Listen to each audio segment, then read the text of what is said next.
ચાલો ભાઈ આજે હું તમને ભાવનગરની અંદર ઉંબાડિયું ખવડાવું. હા ભાઈ આપણા ભાવનગરની અંદર ભાઈ છે ને ઉંબાડિયું મળે છે ને ભાઈ જબરદસ્ત ને ઓથેન્ટિક રીતે બનાવવામાં આવે છે.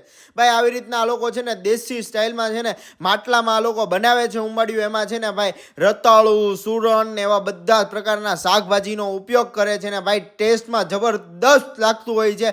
આ ઉંબાડિયું છે ને પણ ભાવનગરમાં ખાલી કાલ પૂરતું જ મળવાનું છે. એટલે આ ભાઈ વિડીયો સેવ કરી દેજો, શેર કરી દેજો.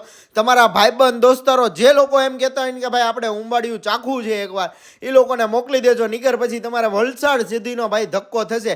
કેમ કે ભાઈ આવડું આ ઉંબાડિયું છે ને વલસાડનું જે ફેમસ ઉંબાડિયું છે ને એ જ તે અહીંયા આવી ગયું છે ભાવનગરમાં. અને બહુ ઓર્ગેનિક અને ઓથેન્ટિક રીતે આ લોકો બનાવે છે. જુઓ ભાઈ આવી રીતના માટલામાં આ લોકો ઉંબાડિયું ભરી દે અને એની ઉપર આવી રીતના પાનથી પેક કરી દે ને પછી છે ને ભાઈ આ લોકો આવી રીતના ગરમ કરવા મૂકી દે માટલામાં ઊંધું વાળીને. આને 2-3 કલાક સુધી કન્ટિન્યુ ગરમ કરશે અને ભાઈ આવી રીતના પછી ઉંબાડિયું લાગે. ભાઈ મેં ટેસ્ટ કર્યો,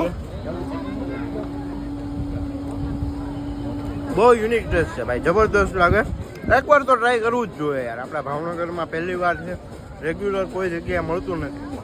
કાલ એક દિવસ મળવાનું છે, ટ્રાય કરજો. લોકેશનની વાત કરું તો ભાઈ રિંગ રોડ ઉપર આવેલા અમૃત આહાર મહોત્સવમાં મળી જશે ભાઈ.